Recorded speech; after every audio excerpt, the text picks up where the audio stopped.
They say it's the thought that counts when it comes to gift giving. But what happens when your own family decides your thoughts aren't worth counting? What happens when the people who should love you most dismiss your generosity as insignificant? What happens when you realize that one carefully chosen gift will expose exactly who your family really is beneath their polished smiles?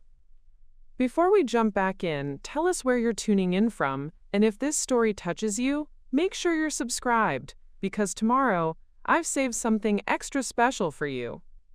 My name is Catherine Rivera, but most people call me Kat. I'm 54 years old, and I've learned that sometimes the most expensive lessons in life come wrapped in the cheapest-looking packages. For years, I watched my husband's family treat me like an outsider, a charity case who'd somehow managed to marry above her station.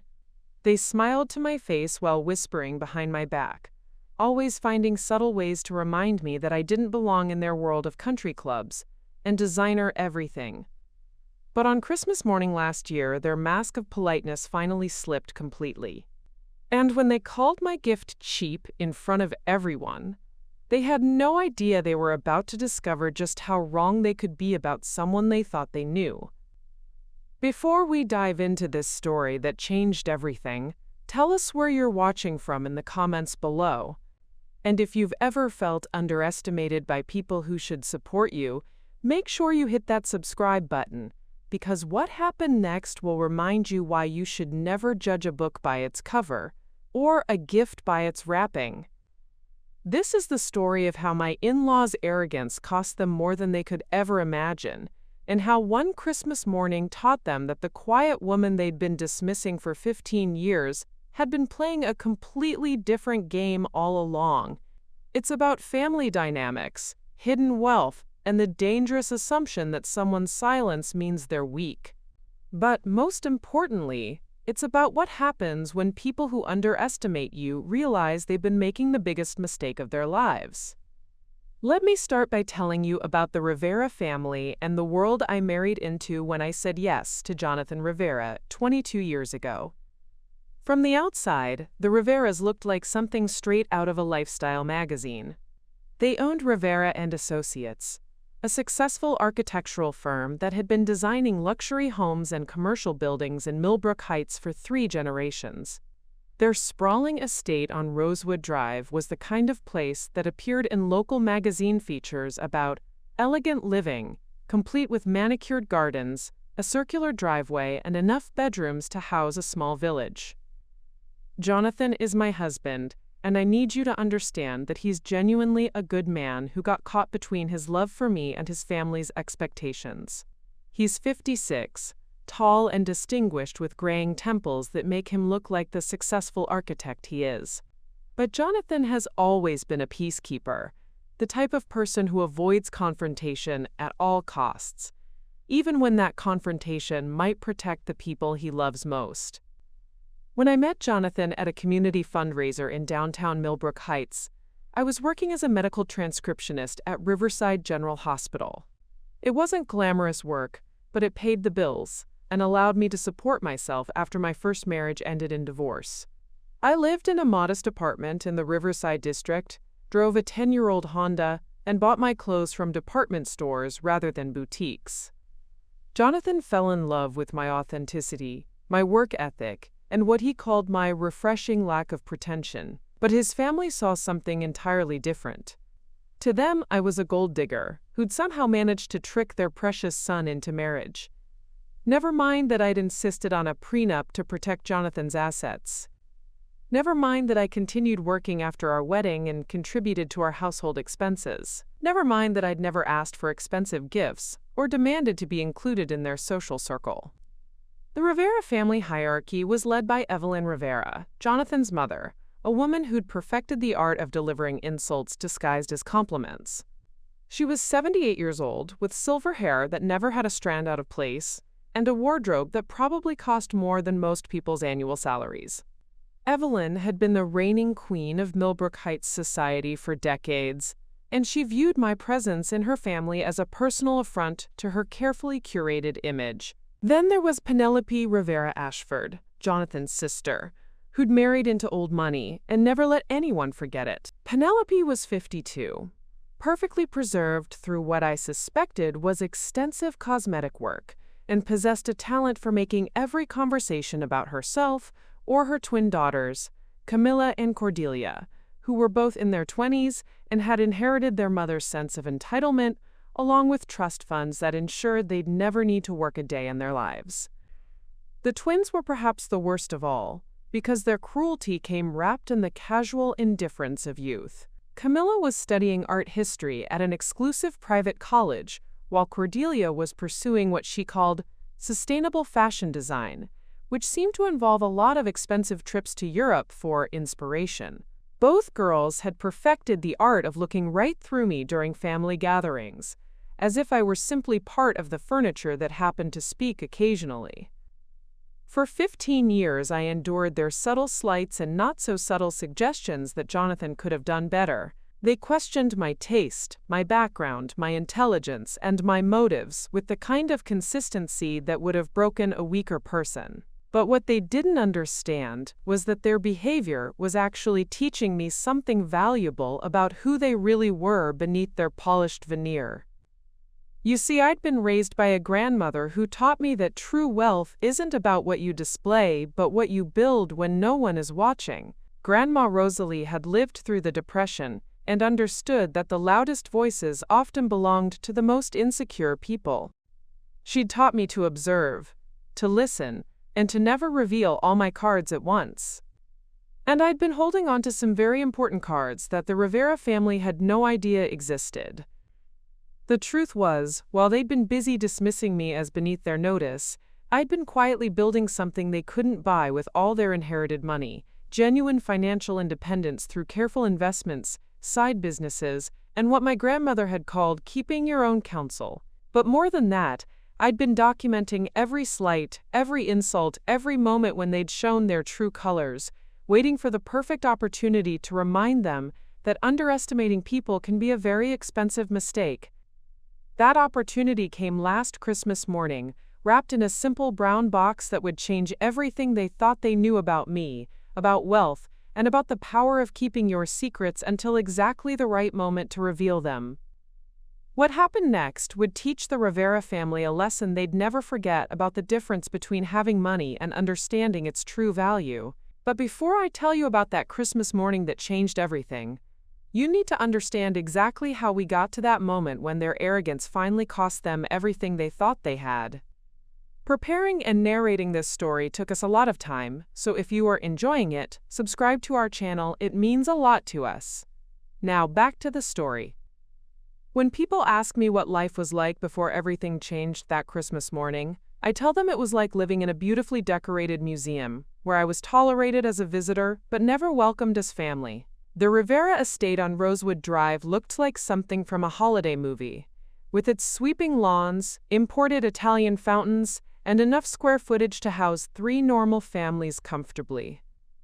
Every December, the house transformed into what Evelyn called a winter wonderland worthy of Architectural Digest. Professional decorators would spend 3 days installing 12-foot Christmas trees in both the main foyer and the formal living room, each one adorned with ornaments that had been collected during the family's European vacations over the past 4 decades. Crystal snowflakes from Austria, hand-blown glass angels from Germany, and silk ribbons from French boutiques that cost more per yard than most people spent on their entire Christmas decorations. The annual Rivera Christmas celebration was less a family gathering and more a carefully choreographed performance designed to showcase their wealth and social status. Evelyn would invite 30 of Millbrook Heights' most prominent families for Christmas Eve dinner, served on china that had been in the family for 5 generations, and prepared by catering staff who were sworn to secrecy about the family's private affairs. I should explain how I fit into this picture, or rather, how I was made to feel like I didn't fit at all. When Jonathan and I were first married, I genuinely tried to find my place in his family's traditions. I offered to help with party planning, suggested contributing my grandmother's famous apple pie recipe to the holiday menu, and even volunteered to coordinate the gift exchange that had become a Rivera family tradition. Each offer was politely declined with the kind of gracious dismissal that left no room for argument. "Oh, Catherine dear," Evelyn would say with her perfectly practiced smile, "we've been doing things the same way for so many years. Change can be so disruptive. But thank you for thinking of us." Penelope was less subtle in her rejections. "Cat, sweetie, entertaining at this level requires a certain expertise that comes from years of experience. We wouldn't want you to feel overwhelmed by the expectations." Her tone always carried the implication that my background hadn't prepared me for their sophisticated lifestyle. The twins were even more direct in their dismissal, though they masked it behind the casual cruelty that young people mistake for honesty. "Aunt Cat," Camilla said during my third Christmas with the family, "your outfit is so practical. It's refreshing to see someone who doesn't feel pressured to dress up for family occasions." She delivered this observation while wearing a cashmere sweater that probably cost more than my monthly car payment. Jonathan tried to bridge the gap between his family and me, but his efforts often made things worse. He'd attempt to include me in conversations about art, travel, or cultural events, only to watch his family respond with the kind of polite tolerance usually reserved for precocious children who interrupt adult discussions. "Jonathan tells us you're working on some investment projects, Catherine," Evelyn said during one particularly memorable Christmas dinner. "How entrepreneurial of you." Of course, we've always believed that family wealth should be managed by professionals rather than dabbled with by amateurs, but everyone needs their little hobbies. The word hobbies hung in the air like a slap.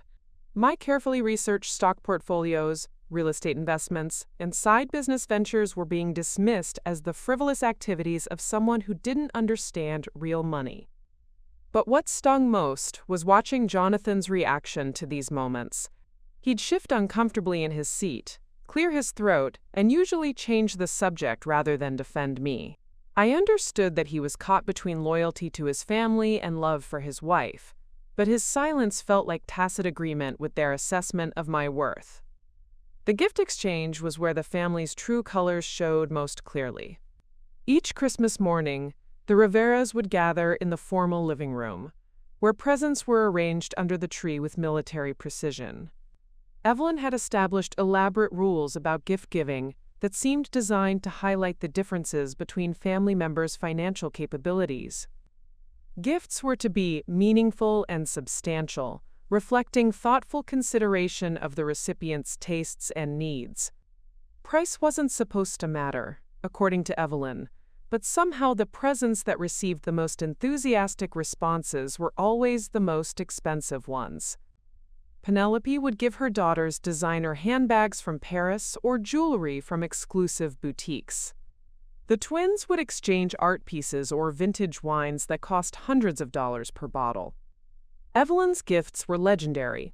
One year she gave Jonathan a vintage Rolex that had belonged to his grandfather, and another Christmas she presented Penelope with diamond earrings that had been featured in a prominent jewelry magazine. My contributions to this exchange always felt inadequate by comparison. I'd spend weeks selecting thoughtful, personal gifts that reflected what I'd learned about each family member's interests. A first edition book for Evelyn's collection, artisanal coffee beans for Jonathan's morning routine, or handcrafted items from local artisans that supported the community.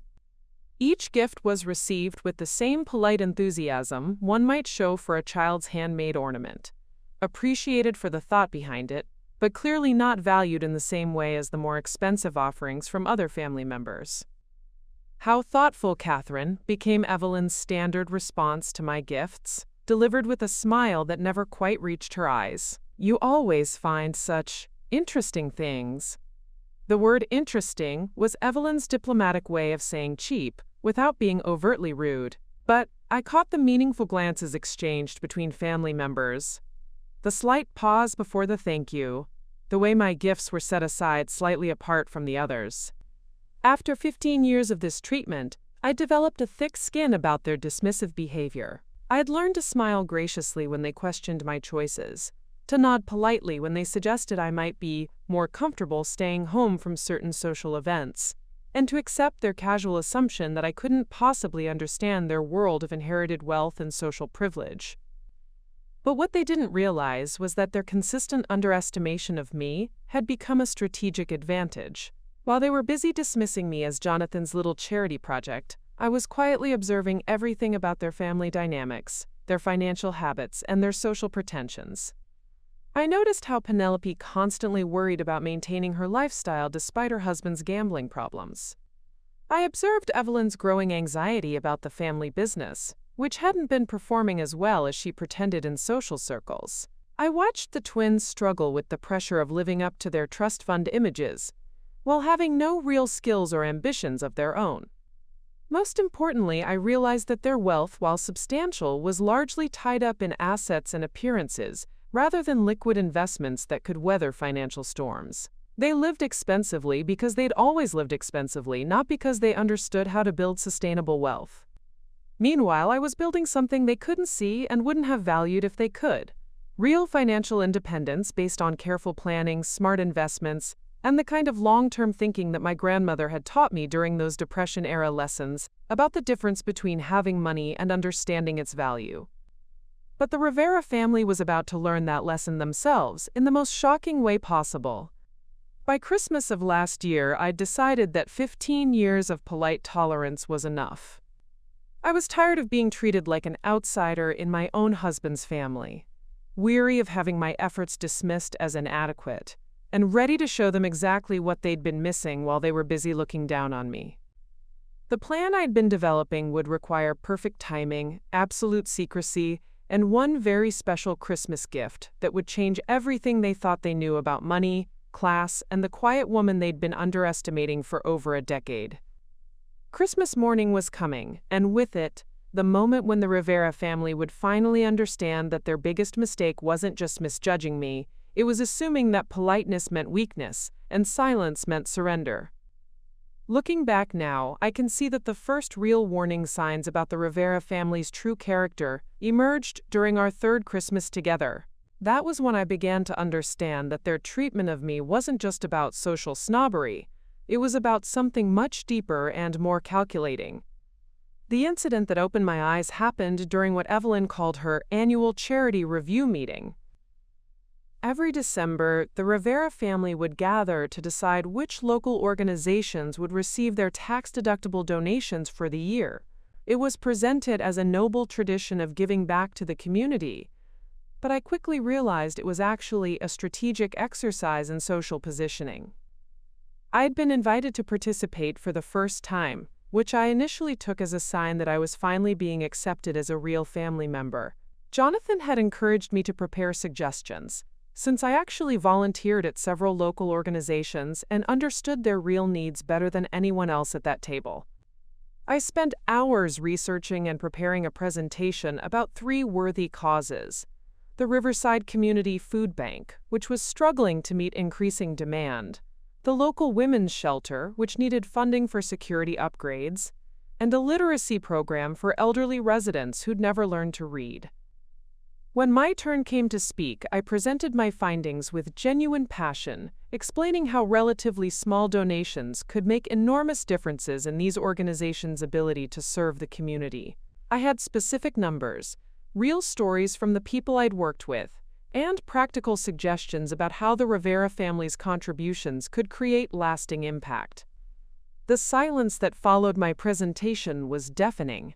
Evelyn studied her manicured nails while Penelope exchanged a look with the twins that I was beginning to recognize as their signal for shared amusement at my expense. "How earnest of you, Catherine," Evelyn finally said, her voice carrying that particular tone she reserved for correcting children.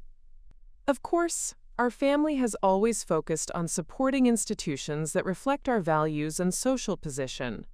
The Millbrook Heights Arts Council, the Historical Society, the Country Club Foundation, organizations that maintain the cultural standards our community is known for." Penelope nodded sagely. "Mother's right, Kat. While your suggested charities are certainly worthy, we have to consider the impression our donations make about the Rivera family name. Supporting food banks might suggest that we're not confident in the community's economic stability. And literacy programs for seniors? Camilla added with barely concealed laughter. That's so random, Aunt Cat. Like, why would we care about old people learning to read when there are important causes like arts education for gifted children? The dismissal was complete and humiliating, but it taught me something crucial about how the Rivera family operated. Their charity wasn't about helping people who needed it most. It was about maintaining their social status and getting their names on plaques at prestigious institutions. What disturbed me even more was discovering that their annual charitable giving totaled less than what Evelyn spent on her monthly beauty treatments. For a family worth millions, their actual generosity was remarkably limited, despite the public recognition they received for their philanthropic leadership. This was my first glimpse into the gap between the Rivera family's public image and their private reality.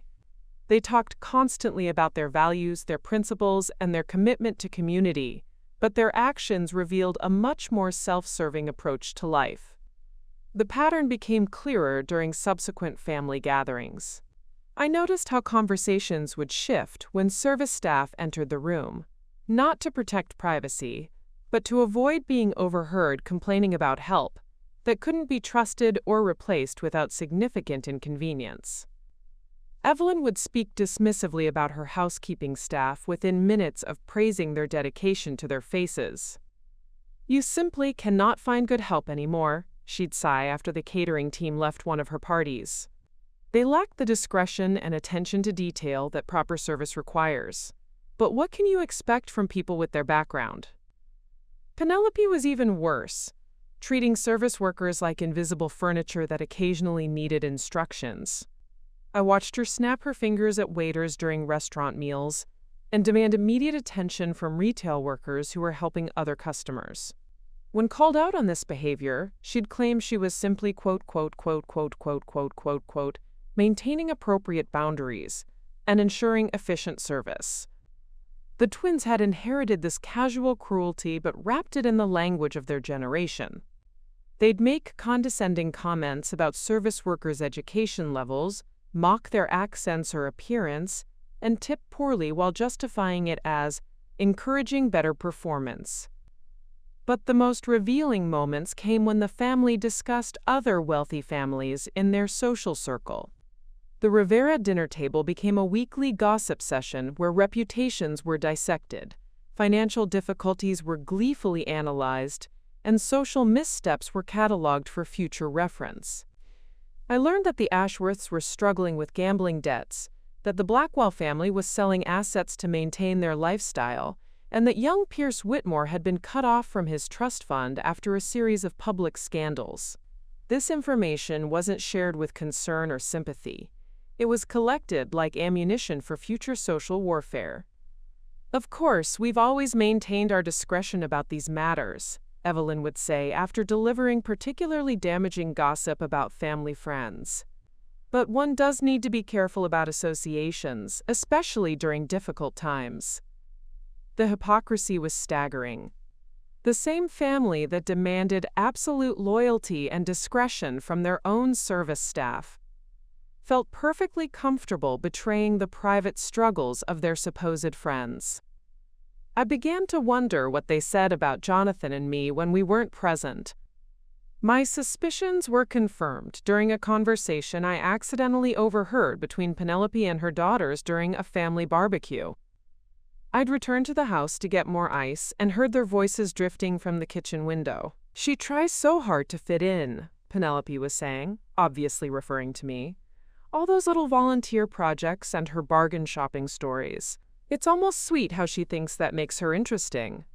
"I still can't believe Uncle Jonathan married her," Cordelia replied. "I mean, she's nice enough, but she's so ordinary. Like, what do they even talk about?"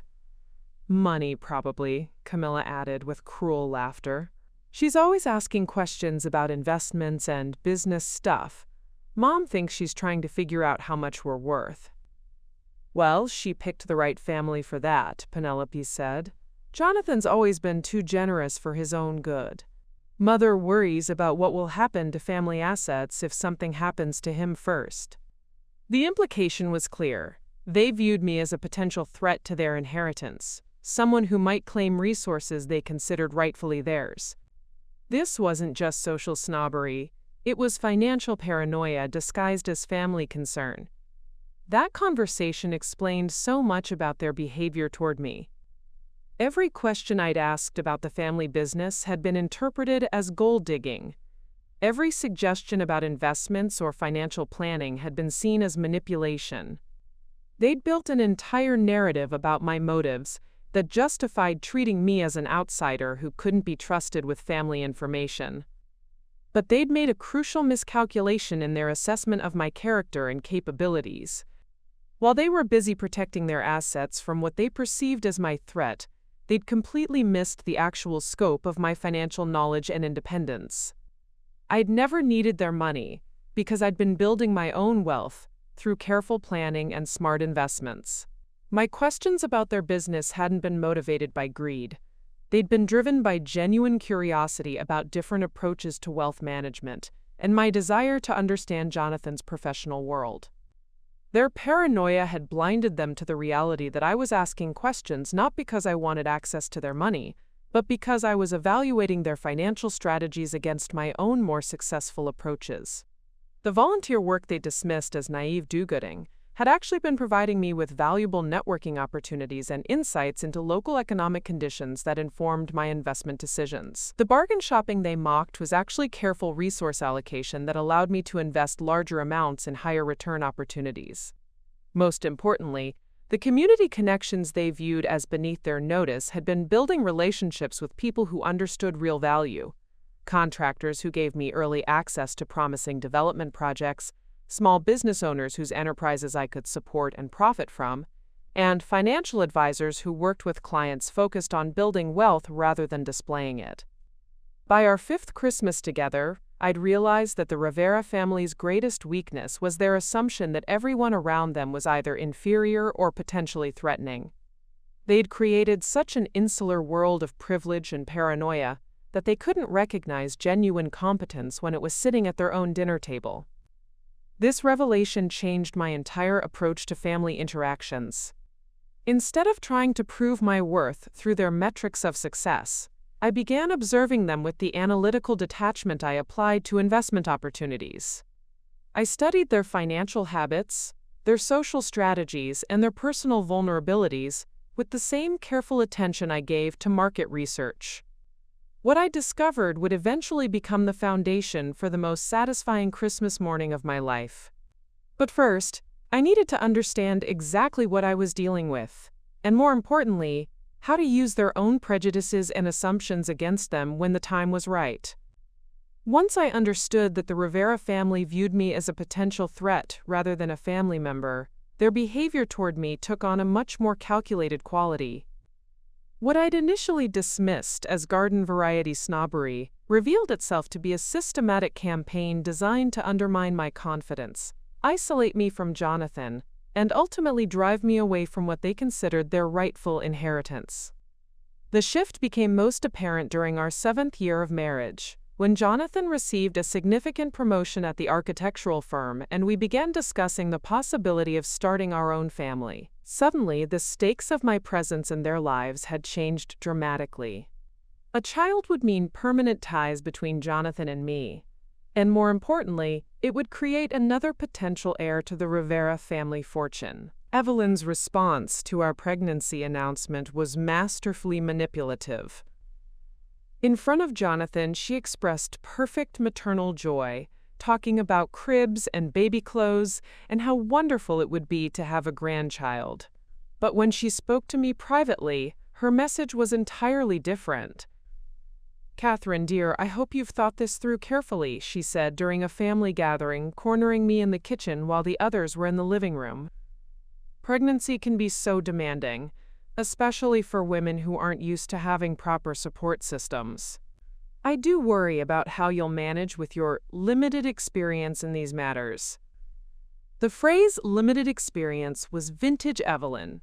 vague enough to sound like concern while clearly implying that my background hadn't prepared me for the challenges of raising a Rivera child.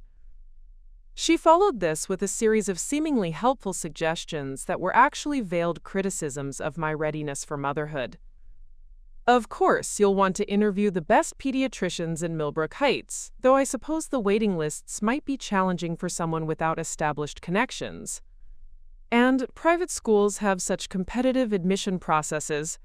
You'll need to start networking immediately if you want your child to have proper educational opportunities. Each suggestion came with the implicit message that I lacked the social capital and insider knowledge necessary to give my child the advantages that Rivera children deserved.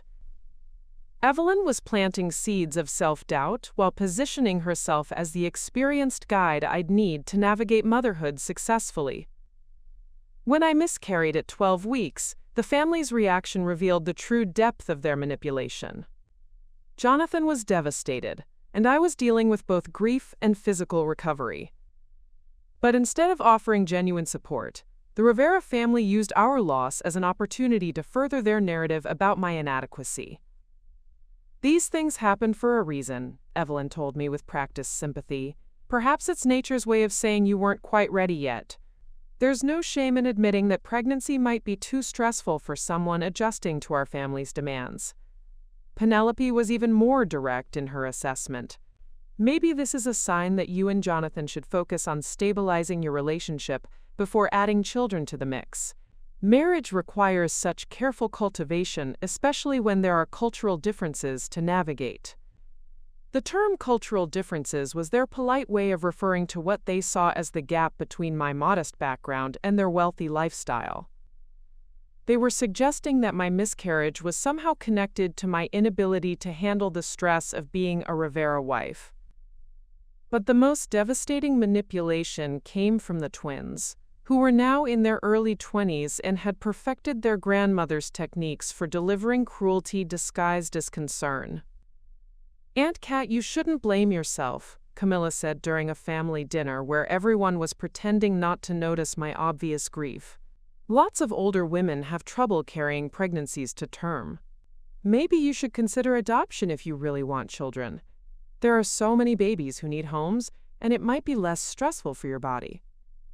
I was 37 at the time, hardly an older woman by medical standards, but Camilla's comment was designed to make me feel like my biological clock was another inadequacy that distinguished me from women who'd married into wealthy families at younger ages. Cordelia added her own twist to this narrative. Plus, adopted children can be so grateful for opportunities they might not have had otherwise. It could be really meaningful to give some lucky child access to Rivera family advantages. The implication was clear. Adoption would be more appropriate for someone like me because I couldn't be trusted to produce genetically worthy Rivera heirs. My miscarriage was being reframed as evidence that even my body recognized I didn't belong in their bloodline. Throughout this period, Jonathan was struggling with his own grief and completely missed the psychological warfare his family was waging against his wife. When I tried to explain how their comments made me feel, he dismissed my concerns as hypersensitivity brought on by hormonal changes and emotional trauma.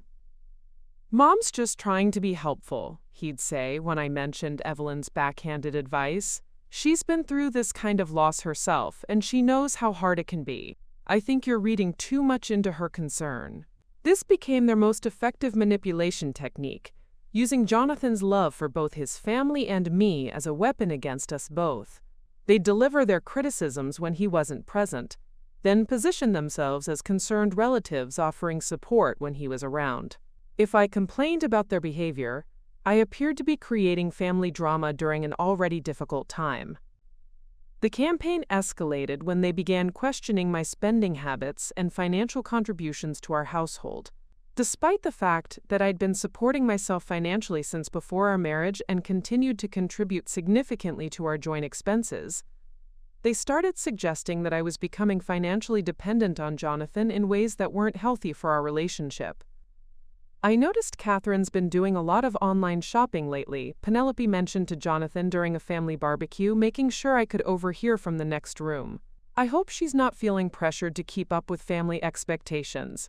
Sometimes women from different backgrounds feel like they need to spend money to fit in. This was particularly galling because my online shopping consisted primarily of research tools for my investment activities and educational materials for the continuing education courses I was taking in financial planning. But Penelope had positioned her comment in a way that made my spending seem frivolous and possibly compulsive. Evelyn joined this financial manipulation by offering to help me manage our household budget. Catherine, dear, I've been thinking about how overwhelming money management can be for young couples. Perhaps I could share some strategies that have worked for our family over the years.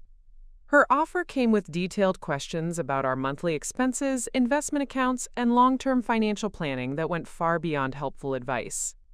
She was conducting reconnaissance about our financial situation while positioning herself as a concerned mother-in-law offering guidance to her inexperienced daughter-in-law. If you're following this story and recognizing some of these manipulation tactics in your own life, make sure you're subscribed to our channel, because what comes next will show you exactly how to turn the tables on people who underestimate your intelligence and strength. The most insidious part of their campaign was how they used family traditions and social events to reinforce my outsider status while appearing to include me. Holiday celebrations became exercises in highlighting everything I didn't know about their customs. Social gatherings turned into pop quizzes about people, places, and cultural references that I couldn't possibly have learned without their insider knowledge. "Oh, Catherine doesn't know the Whitmore family," Evelyn would say when conversation turned to mutual acquaintances. "She didn't grow up in Millbrook Heights society."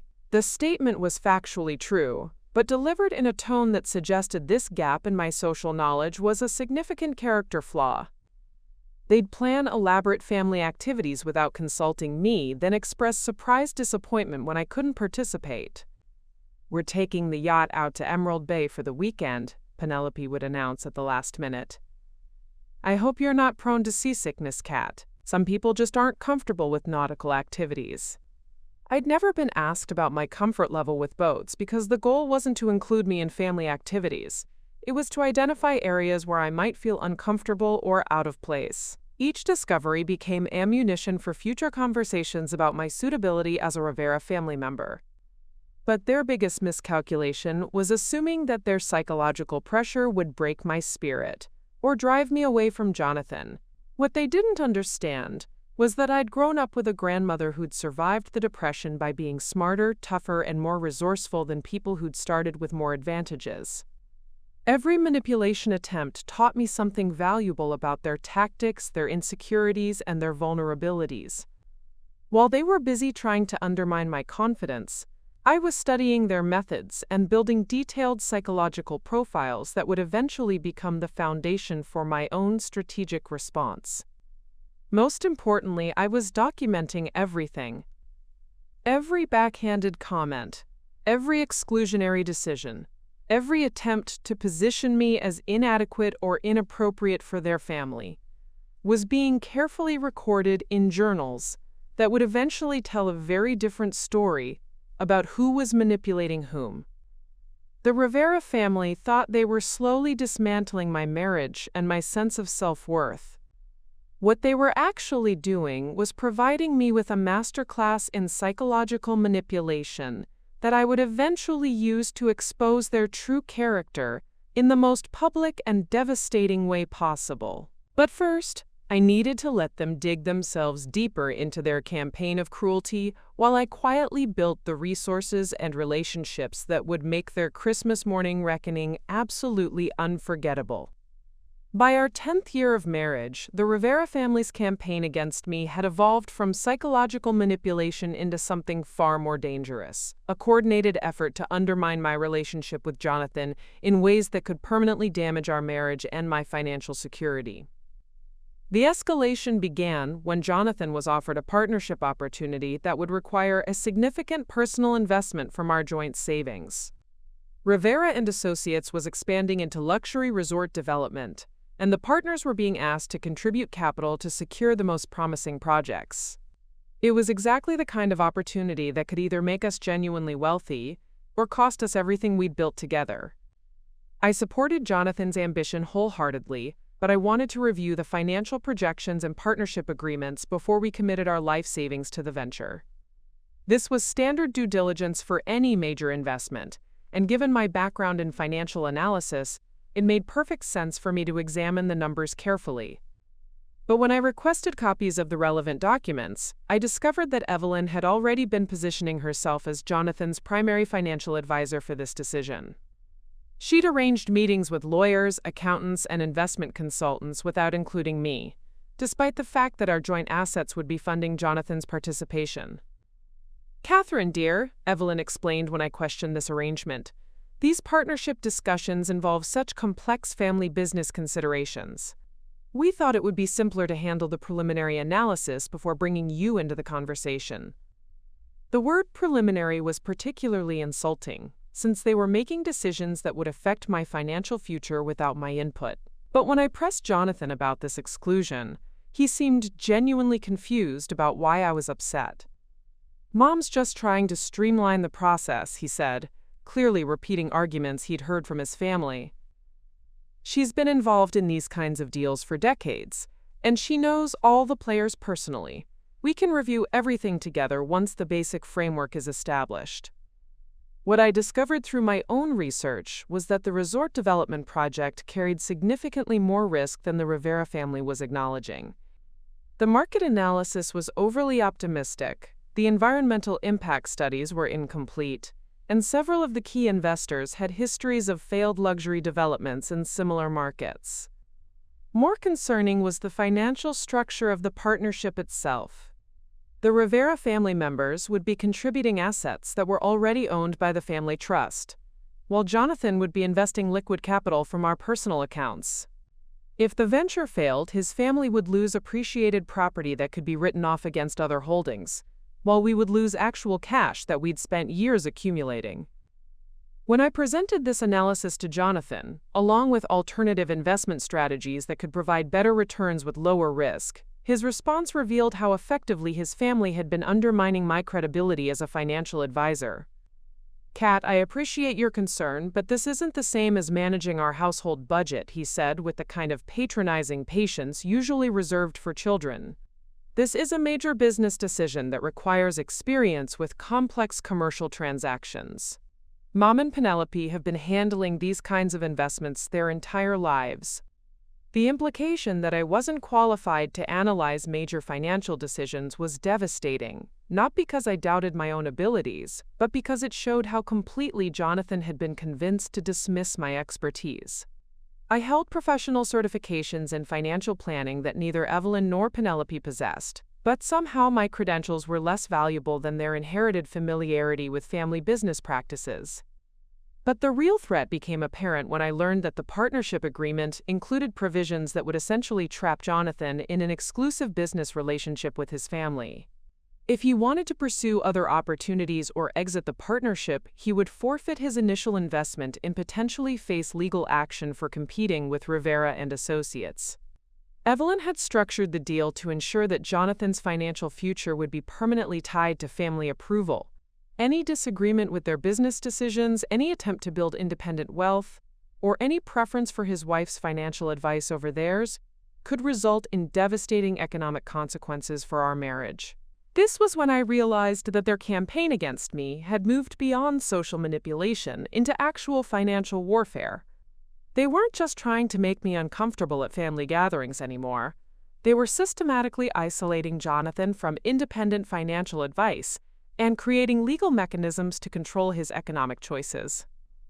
The partnership investment was presented to our extended family and social circle as evidence of Jonathan's growing importance within Rivera and Associates.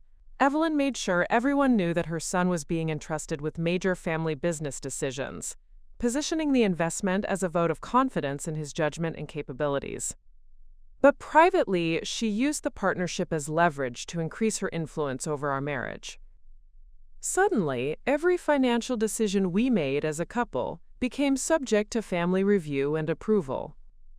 Our mortgage refinancing needed to be coordinated with partnership cash flow requirements. Our insurance policies had to be adjusted to protect the family's investment in Jonathan's business participation. Even our vacation plans were scrutinized to ensure they wouldn't interfere with partnership obligations. "We're all so invested in Jonathan's success now," Evelyn would say with calculated warmth. "We need to make sure that every aspect of his life supports his professional responsibilities." The most insidious part of this arrangement was how it turned routine marital decisions into tests of my loyalty to the Rivera family interests. If I questioned any expenditure or financial choice that Evelyn deemed inappropriate for a rising partner in the family business, I was characterized as unsupportive of Jonathan's career advancement. Penelope amplified this pressure by sharing carefully selected examples of other wives who'd either helped or hindered their husband's business success. "Look at Miranda Ashworth," she'd say during family dinners. "She completely understands that her husband's partnership requires certain lifestyle adjustments. She never questions his business decisions or creates tension with his partners." The subtext was clear. Successful wives in their social circle understood that their role was to support their husbands' careers without questioning the business judgment of their in-laws. My insistence on reviewing financial documents and offering alternative perspectives was being reframed as marital disloyalty. But the situation became truly dangerous when I discovered that the Rivera family was using the partnership structure to gather detailed information about our personal finances. The legal documents required disclosure of all assets, debts, and income sources that might affect Jonathan's ability to fulfill his partnership obligations.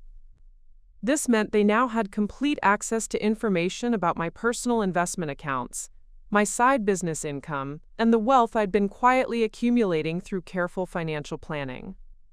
For the first time in our marriage, they could see exactly how much money I'd built independently of Jonathan's income or family resources.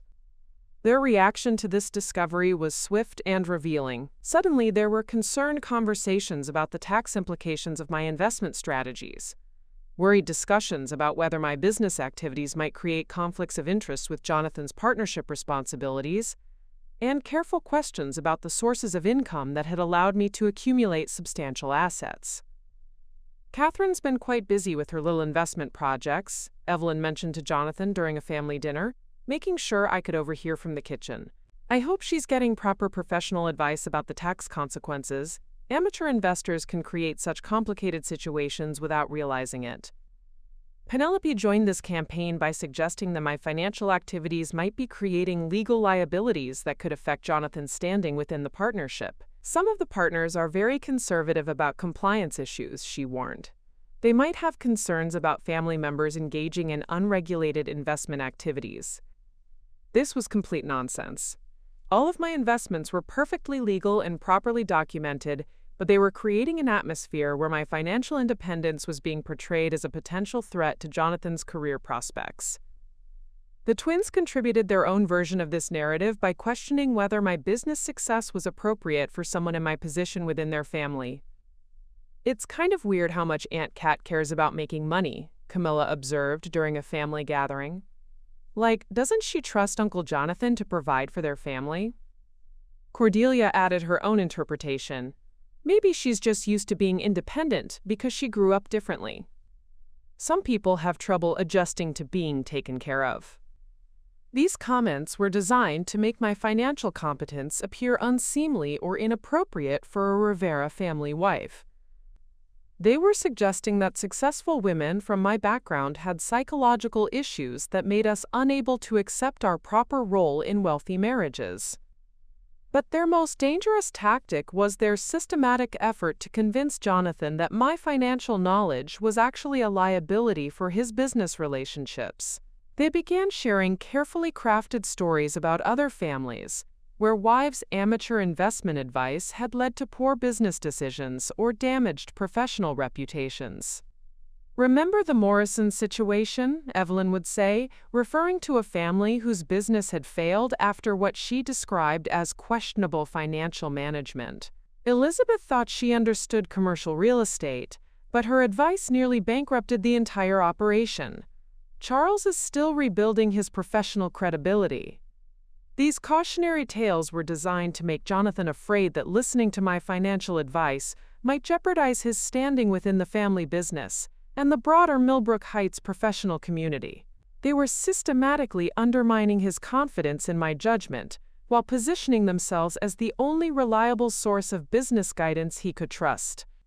What they didn't realize was that their escalation into financial warfare had crossed a line that transformed our conflict from a family drama into something much more serious. By attempting to control our economic future and isolate me from my own financial resources, they'd moved from manipulation into what could legally be considered financial abuse. More importantly, their insistence on examining my personal financial records had given them access to information that would eventually become the foundation for the most spectacular Christmas morning surprise in Rivera family history. While they were busy trying to use my wealth against me, they were actually providing me with the perfect opportunity to demonstrate exactly how much they'd underestimated the quiet woman who'd been building an empire while they were focused on their petty social games. The partnership investment that they designed to trap Jonathan was about to become the vehicle for their own public humiliation.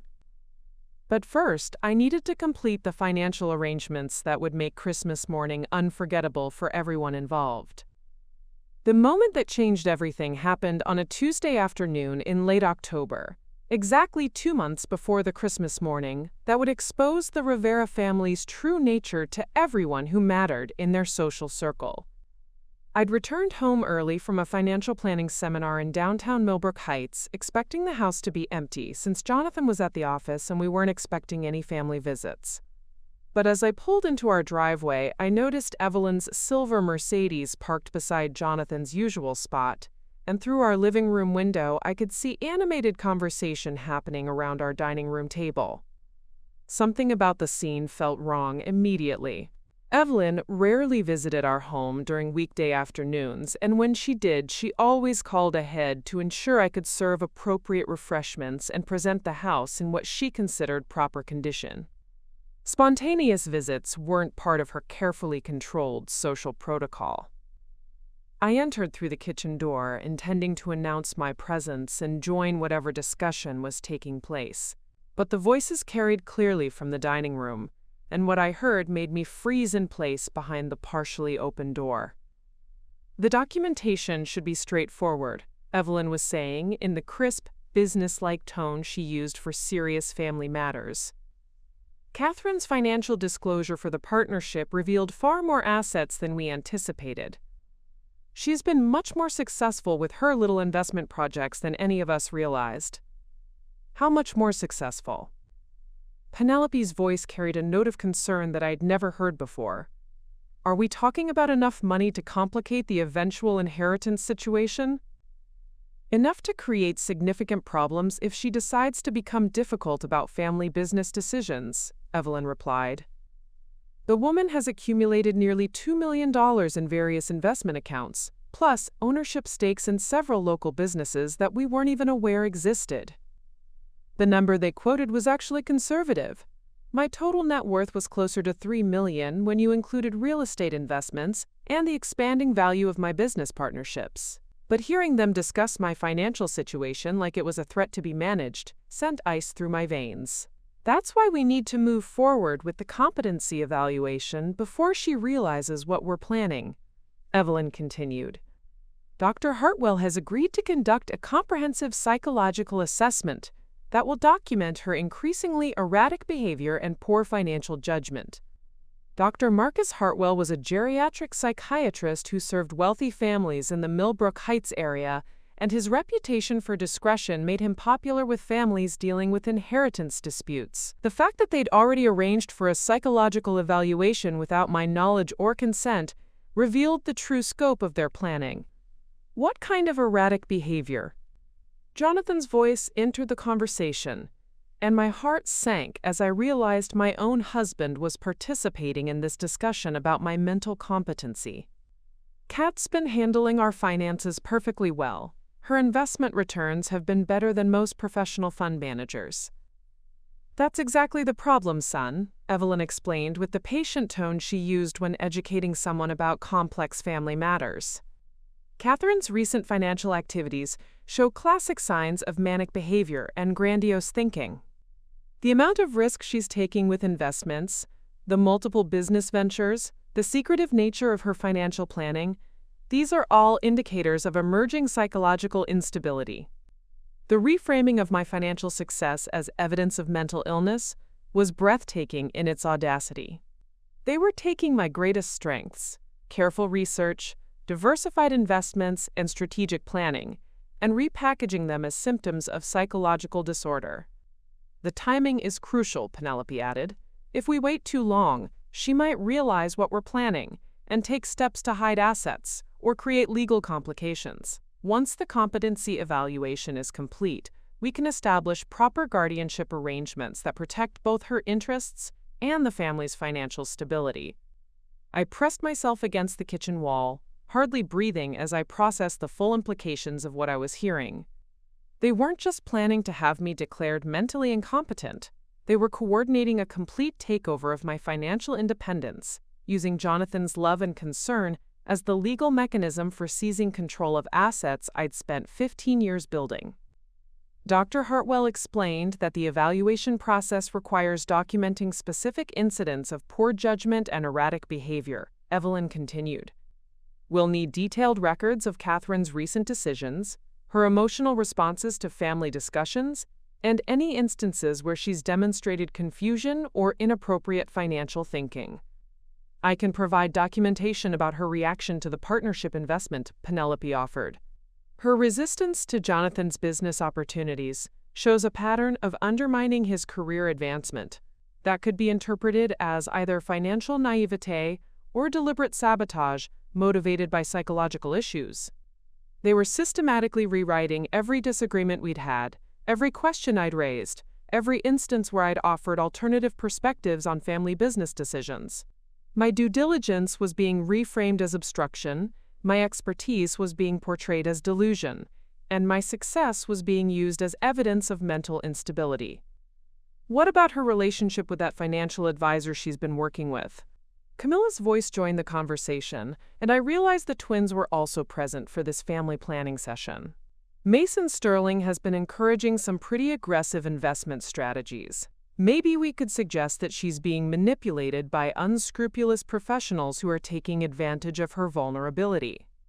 Mason Sterling was one of the most respected financial advisors in the region, and his client list included several families far wealthier than the Riveras. The suggestion that he was manipulating vulnerable clients was not only false but potentially libelous, but it revealed how far they were willing to go to discredit anyone who supported my financial independence. That's an excellent point, Evelyn agreed. We should document her relationship with Sterling as evidence that she's susceptible to outside influence and unable to make sound financial decisions independently. Dr. Hartwell can use that information to support his assessment of her competency issues. The conversation continued for another 20 minutes, during which I learned that they'd been planning this operation for months.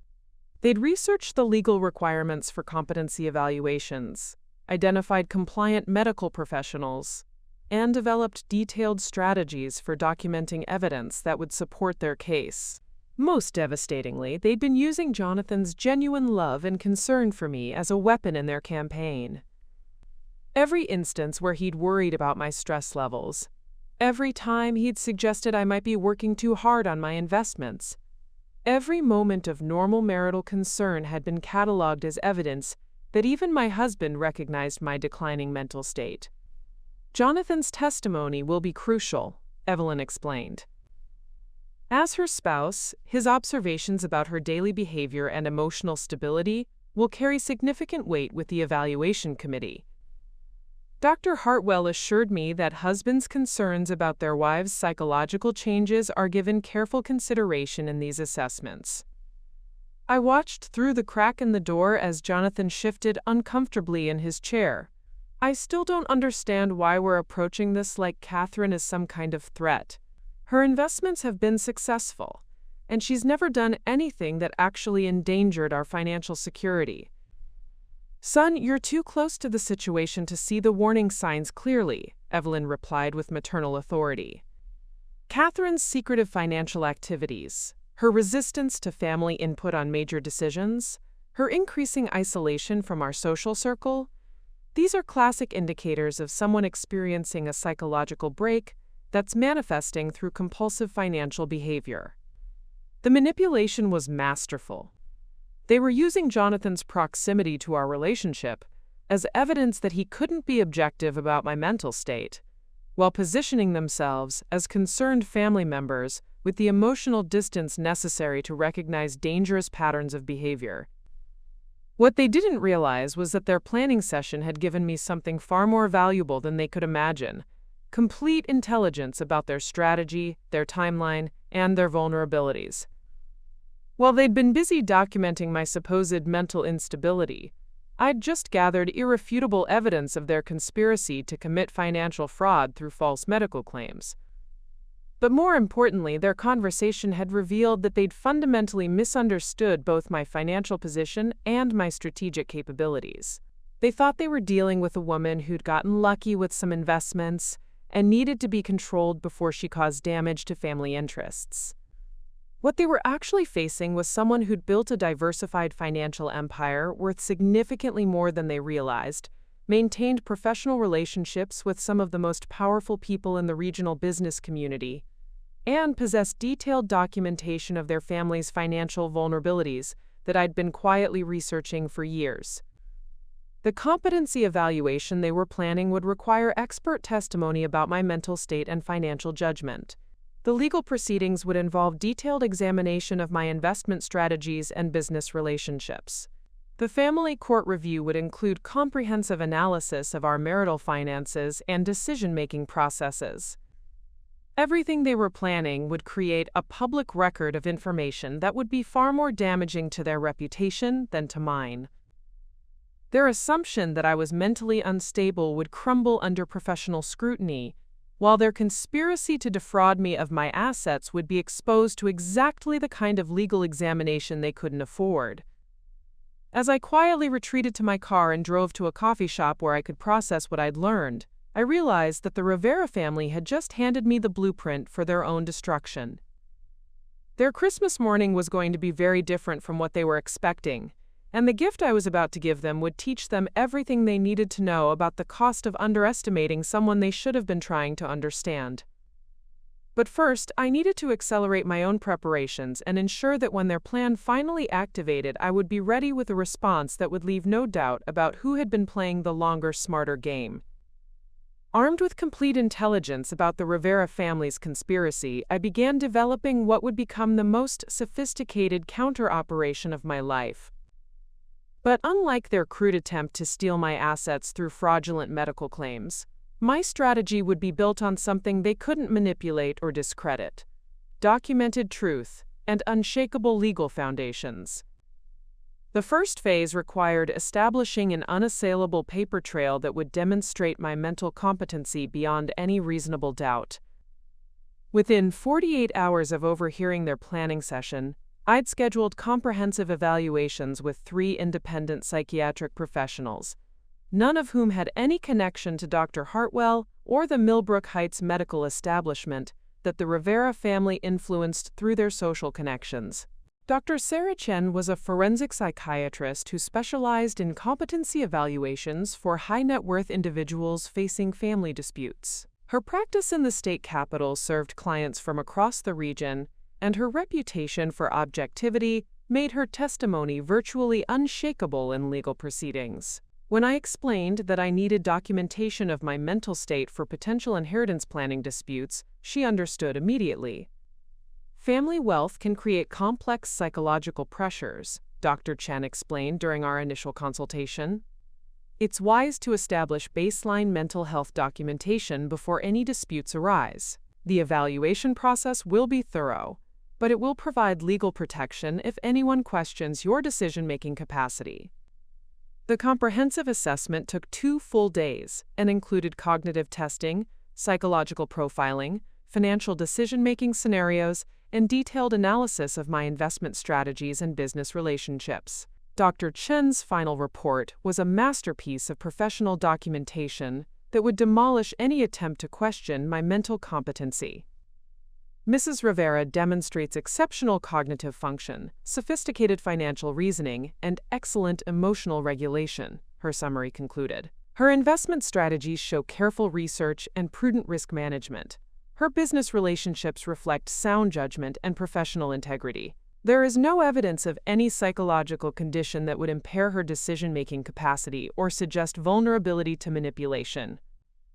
Dr. Chen also provided detailed analysis of my financial portfolio that characterized my success as evidence of superior analytical skills rather than manic behavior. Mrs. Rivera's investment returns consistently exceed market averages through careful research and diversified risk management. Her approach demonstrates the kind of disciplined thinking that institutional investors strive to achieve. I supplemented Dr. Chen's evaluation with assessments from 2 additional professionals, a neuropsychologist who specialized in cognitive function testing and a behavioral economist who analyzed decision-making patterns in high-pressure financial environments. All 3 evaluations reached identical conclusions about my mental competency and financial acumen. But establishing my own psychological credibility was only the beginning of my counter strategy. The next phase required documenting the Rivera family's financial vulnerabilities and questionable business practices that I'd been observing for years but never thought I'd need to use defensively. Mason Sterling proved invaluable in this research phase. As my financial advisor, he had legitimate reasons to analyze investment opportunities that involved family business connections, and his access to commercial databases allowed him to conduct due diligence that would have been impossible for me to complete independently. Catherine, some of these Rivera family investments are far riskier than they're admitting, Mason told me during a confidential consultation in his downtown office. The resort development project that Jonathan's considering has environmental issues that could result in massive cost overruns. The partnership structure is designed to protect the family trust assets while exposing individual partners to unlimited liability. More concerning was what Mason discovered about Rivera and Associates' recent financial performance. Despite their public image of prosperity and success, the architectural firm was struggling with cash flow problems that Evelyn had been hiding through creative accounting and delayed vendor payments. They're using new partnership investments to cover operating expenses rather than funding actual development projects, Mason explained. That's essentially a Ponzi scheme structure that could collapse if they can't continue attracting new investor capital. This information was crucial because it revealed that the Rivera family's attempt to seize control of my assets wasn't just motivated by greed, it was driven by genuine financial desperation. They needed my money to cover business obligations that they couldn't meet through their existing resources. But my most important discovery came through professional connections I'd developed in the local business community. Through careful networking and strategic relationship building, I'd learned that several prominent Millbrook Heights families had been discussing the Rivera family's financial situation with growing concern. "Everyone knows they're overextended," confided Rebecca Morrison, whose family owned the largest construction company in the region. "They've been slow-paying subcontractors on recent projects, and word is getting around that Rivera and Associates might be in real trouble. Smart money is staying away from their investment opportunities." This intelligence meant that the Rivera family's social standing was far more precarious than they realized. Their reputation for financial stability was being quietly questioned by the very people whose approval they valued most. Any public scandal involving fraudulent medical claims or elder abuse would destroy what remained of their credibility in the business community. Armed with this knowledge, I began developing a multi-layered response strategy that would expose their conspiracy while demonstrating my own financial competence in the most public way possible. The Christmas morning gift exchange would become the venue for a carefully orchestrated revelation that would humiliate them in front of the family members and social connections whose opinions mattered most. But the centerpiece of my plan required acquiring something that would symbolize everything they'd failed to understand about my capabilities and resources. After extensive research and discreet inquiries through luxury goods dealers in the region, I located the perfect item, a vintage Patek Philippe watch that had belonged to a prominent industrialist whose estate was being liquidated through private auction. The watch wasn't just expensive, it was legendary. Patek Philippe timepieces were considered the ultimate status symbol among serious collectors, And this particular model had historical significance that would be immediately recognized by anyone knowledgeable about luxury goods. The auction price was $247,000, more money than most people earned in several years, but still a fraction of my actual net worth.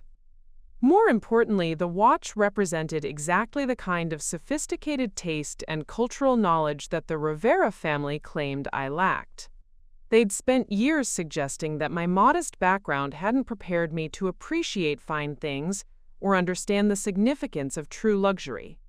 The Patek Philippe would demonstrate that I not only understood these distinctions, but possessed the resources to acquire items they could only dream of owning. The purchase required careful coordination to ensure maximum impact during the Christmas morning revelation. I arranged for the watch to be professionally authenticated, insured for its full replacement value, and documented with detailed provenance records that would verify its authenticity and historical significance. But the watch was only the visible component of a much more comprehensive gift. I was also preparing a complete financial portfolio that would demonstrate the true scope of my wealth and business relationships. Property deeds, investment statements, business partnership agreements, and professional references that would paint a picture of someone far more sophisticated and successful than the Rivera family had ever imagined. The portfolio would include documentation of my relationship with Madison Properties, a luxury real estate development firm where I'd become a silent partner in several projects that competed directly with Rivera and Associates. My investment in Riverside Financial Consulting, a boutique firm that managed assets for wealthy families throughout the region, and my ownership stake in Sterling & Associates, the investment advisory firm that had guided my financial planning for the past decade. Each of these relationships represented not just financial success, but strategic positioning within the business community that the Rivera family desperately wanted to influence. They'd been treating me like an outsider who didn't understand their world, while I'd been building relationships with people who were actually more successful and influential than they were. The revelation would also include evidence of their conspiracy that I'd been carefully documenting since overhearing their planning session. Digital recordings of subsequent conversations, copies of emails between family members discussing the competency evaluation, and financial records showing how they'd been using partnership investments to cover business expenses. But perhaps most devastatingly, I'd prepared a comprehensive analysis of their financial vulnerabilities that would demonstrate exactly how desperate their situation had become. Cash flow problems, delayed payments to vendors, questionable accounting practices, and investment strategies that bordered on fraud. The Christmas morning confrontation would force them to choose between admitting their conspiracy and facing legal consequences, or continuing to claim I was mentally incompetent while I presented evidence that would make that position laughably untenable. Either way, their reputation in Millbrook Heights society would be permanently destroyed, their business relationships would be compromised, and their social standing would never recover from the public humiliation of being outsmarted by the woman they'd spent 15 years dismissing as beneath their notice. But most importantly, Jonathan would finally see his family's true character and understand that his wife had been trying to protect him from people who viewed him as nothing more than a source of investment capital for their failing business ventures. The gift I was preparing would change everything, but first I needed to ensure that the Christmas morning revelation would have exactly the audience and impact necessary to make their defeat complete and permanent. The week before Christmas presented the perfect opportunity to execute the most crucial phase of my counter-strategy. Evelyn had announced that this year's holiday celebration would be the most elaborate in Rivera family history, with an expanded guest list that included several prominent business leaders whose opinions could make or break reputations in Millbrook Heights society. "We're inviting the Ashfords, the Blackwells, and the Westbrook family," Evelyn announced during what she called her final planning meeting. "Plus Senator Davidson and his wife, Judge Morrison, and that lovely couple who owns the largest banking firm in the state. It's going to be absolutely spectacular." What Evelyn didn't realize was that she'd just handed me the perfect audience for my Christmas morning revelation. Every family she'd mentioned, represented exactly the kind of influential connections whose witness to the Rivera family's humiliation would ensure that word of their disgrace spread throughout their entire social and business network within hours. More importantly, several of these guests were people I'd been quietly building relationships with through my business activities. Senator Davidson's wife served on the board of Riverside Financial Consulting, where I was a significant investor. Judge Morrison had presided over cases involving financial fraud that my research had helped expose. The Westbrook family had been clients of Mason Sterling's firm and knew about my investment success firsthand. I spent the week before Christmas ensuring that these connections would understand the full significance of what they were about to witness.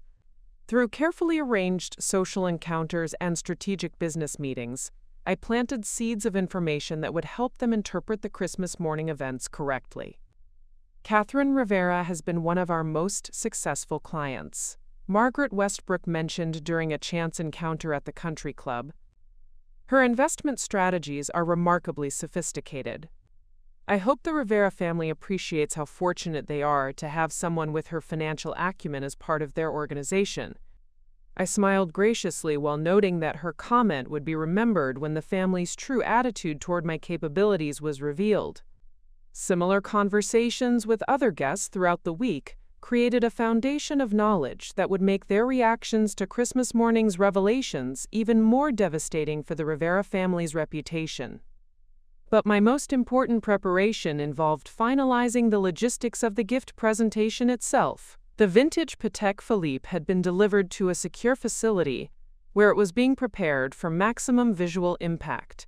The watch would be presented in its original leather presentation case, accompanied by all authentication documents and historical provenance records. However, the real genius of my plan lay in the packaging strategy I'd developed. Instead of presenting the watch in an obviously expensive box that would telegraph its value, I was having it wrapped in deliberately modest materials that would reinforce the Rivera family's assumptions about my taste and resources. The presentation box would be covered in simple brown paper and tied with ordinary string, exactly the kind of humble wrapping that had characterized my previous Christmas gifts to the family. The authentication documents and provenance records would be concealed within the box, invisible until the moment of revelation. More critically, I'd arranged for the gift exchange to be recorded from multiple angles. The family's traditional Christmas morning photographer would capture the official images, but I'd also positioned discrete recording devices throughout the room that would document every reaction, every comment, and every moment of their humiliation. The recordings would serve multiple purposes. They'd provide legal evidence if the family attempted to deny their previous statements about my competency. They'd create a permanent record of their conspiracy that could be used in future legal proceedings. And most devastatingly, they'd preserve their expressions of shock and disbelief for anyone who might question the authenticity of their reactions. But the centerpiece of my strategy required perfect timing during the gift exchange itself. I'd studied the family's traditional sequence of present opening for years, and I knew exactly when my moment would come. Evelyn always insisted that gifts be opened in order of increasing significance, building toward the most important presentations at the end of the morning. My gift to Jonathan would be positioned as one of the final presentations, ensuring maximum audience attention and creating the most dramatic possible impact.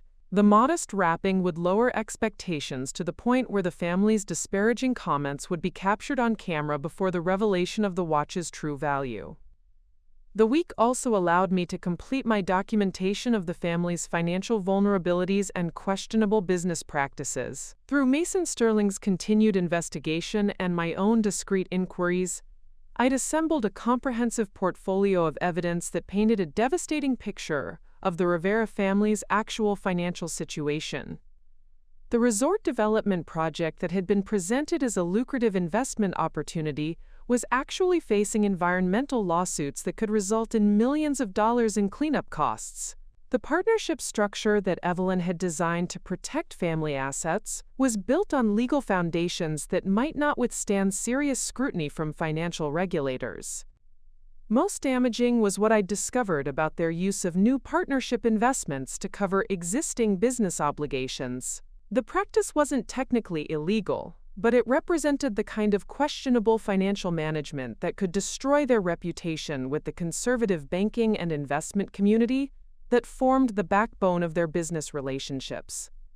This information would be particularly devastating when revealed in front of guests like Senator Davidson, whose political career depended on maintaining relationships with ethically sound business leaders, and Judge Morrison, whose judicial reputation required her to avoid any association with families involved in questionable financial practices. But my investigation had also revealed something that added an extra layer of poetic justice to my Christmas morning plan. The Rivera family's liquidity problems were severe enough that they'd been considering selling several pieces of their art collection to raise cash for business operations. Among the items being evaluated for sale was a vintage Rolex that had belonged to Jonathan's grandfather, the same watch that Evelyn had presented to Jonathan during a previous Christmas with great ceremony about family heritage and traditional values. The irony that they might be forced to sell family heirlooms while I was presenting a watch worth more than their annual business profits was almost too perfect. The final element of my preparation involved ensuring that Jonathan would be positioned to understand the full significance of what was about to unfold. Throughout the week, I'd been carefully planting questions about his family's business practices and investment strategies, encouraging him to think more critically about their financial advice and decision-making processes. Have you ever wondered why your family's business discussions never include detailed financial projections or risk analysis? I asked during one of our private conversations.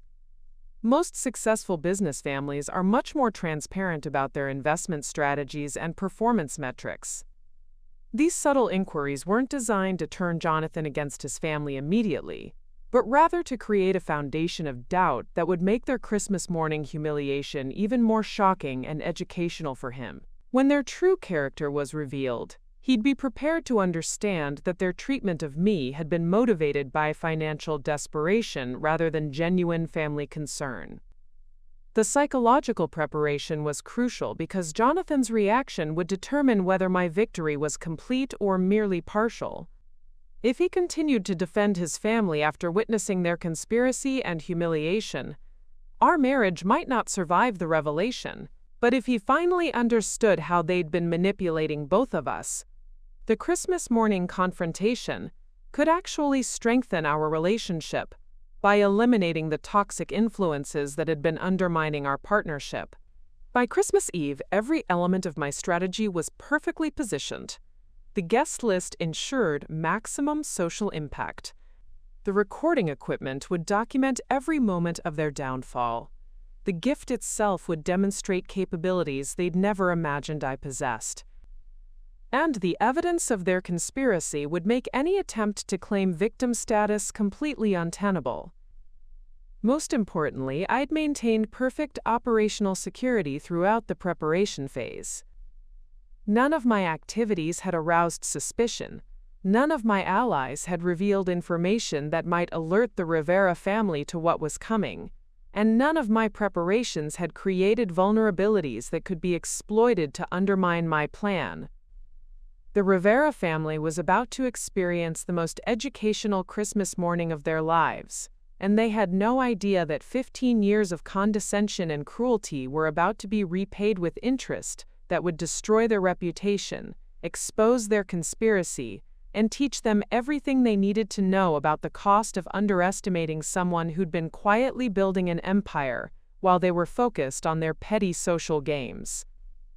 Christmas morning was less than 12 hours away, and with it, the moment when the hunter would finally become the hunted in the most spectacular and permanent way possible. Christmas morning arrived with the crisp perfection that Evelyn had orchestrated through decades of hosting elaborate holiday celebrations. The Rivera estate was transformed into a winter wonderland that would have impressed the editors of any luxury lifestyle magazine, and by 10 o'clock the house was filled with exactly the kind of influential guests whose presence would ensure that whatever happened during the gift exchange would be discussed in Millbrook Heights' most exclusive circles for years to come. I watched the early arrivals from our bedroom window, noting with satisfaction that Senator Davidson had come with his wife and adult daughter, Judge Morrison was accompanied by her husband and son, and the Westbrook family had brought their college-aged twins who were home for the holidays. The audience for my revelation was shaping up to be even more perfect than I had anticipated. What I didn't expect was the conversation I overheard between Evelyn and Dr. Marcus Hartwell as they spoke in hushed tones near the front entrance. Dr. Hartwell had apparently been invited as a guest, though his presence at a family Christmas celebration seemed unusual for someone who was supposed to be providing objective medical evaluation services. "The documentation you've provided is very thorough," Dr. Hartwell was saying as I positioned myself near the top of the staircase where I could hear without being seen. Mrs. Rivera's resistance to family financial advice, her secretive investment activities, and her increasingly erratic behavior during family discussions all support the preliminary assessment we discussed. "I'm so relieved you understand the situation," Evelyn replied in the concerned tone she'd perfected for discussing my supposed mental health issues. "Catherine has been displaying such concerning symptoms, but she becomes defensive whenever we try to help her recognize the problems. Jonathan is finally starting to see the pattern, but it's been difficult for him to accept that his wife might need professional intervention." Dr. Hartwell's response chilled me to the bone. "The evaluation process will need to appear completely voluntary to maintain legal validity. I'll engage her in conversation during the social gathering today, document any concerning responses or behaviors, and then suggest a formal consultation based on my observations. If she refuses, that resistance itself becomes evidence of compromised judgment." They were planning to conduct the competency evaluation during the Christmas celebration, using the holiday gathering as cover for what amounted to an ambush psychological assessment. Dr. Hartwell would observe my interactions with guests, analyze my responses to family dynamics, and build his case for mental incompetency based on behaviors he witnessed during what I believed was a family celebration. The sophistication of their conspiracy was breathtaking. They'd arranged for a medical professional to attend the Christmas gathering under the pretense of friendship, while actually conducting surveillance that would be used to justify seizing control of my financial assets. Every conversation I had, every reaction I displayed, every moment of normal holiday stress would be interpreted through the lens of psychological instability. But their plan contained a fatal flaw that they couldn't have anticipated. By conducting the evaluation in front of witnesses who actually knew about my financial competence and business success, they were creating the perfect opportunity to expose their conspiracy while demonstrating my mental acuity to people whose professional opinions could never be questioned. As the morning progressed, I noticed Dr. Hartwell positioning himself strategically to observe my interactions with various guests. When I spoke with Margaret Westbrook about recent market conditions, he was close enough to overhear our sophisticated discussion of investment strategies. When Judge Morrison and I discussed some legal changes affecting estate planning, he was taking discreet notes about my responses. But what Dr. Hartwell didn't realize was that these conversations were actually showcasing exactly the kind of financial knowledge and analytical thinking that would demolish any claim of mental incompetency. Margaret Westbrook was impressed by my understanding of complex market dynamics. Judge Morrison complimented my grasp of legal nuances that most laypeople never comprehended. The real confrontation began when Dr. Hartwell approached me directly during the pre-gift exchange reception. His strategy was clearly to engage me in conversation that might reveal psychological instability while appearing to make normal social small talk. "Catherine, I understand you've been quite active in investment management recently," he said with the kind of professional interest that seemed innocuous but was actually probing for evidence of grandiose thinking or poor judgment. "That must be very exciting for someone with your background." The phrase "someone with your background" was delivered with just enough emphasis to suggest that my investment activities were somehow inappropriate for a person of my social and educational level. But instead of responding defensively, I saw this as the opening I'd been waiting for. Dr. Hartwell, how interesting that you'd bring up my investment activities, I replied with the kind of calm confidence that comes from knowing you're about to destroy someone's carefully laid plans. I'm actually quite proud of what I've accomplished, and I think you'll find the results rather impressive.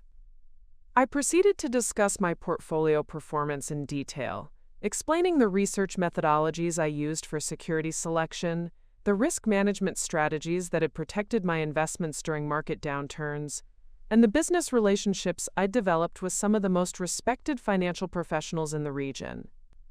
As I spoke, I watched Dr. Hartwell's expression change, from professional interest to genuine surprise to growing concern. This wasn't the conversation he'd been expecting to have with someone who was supposedly experiencing psychological breakdown and financial delusions. But the real shock came when Margaret Westbrook joined our conversation and began discussing my role as an investor in several projects that had outperformed market expectations by significant margins. Catherine's analysis of the Riverside development opportunity was brilliant, Margaret told Dr. Hartwell with obvious admiration.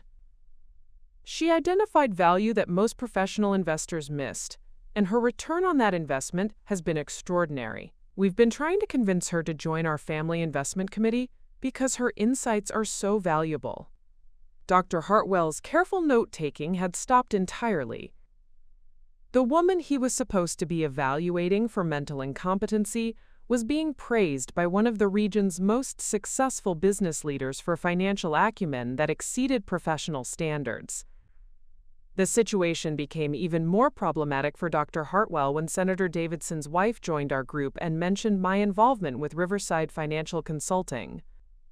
Catherine serves on our board of directors, she explained to Dr. Hartwell. Her contributions to our strategic planning have been invaluable.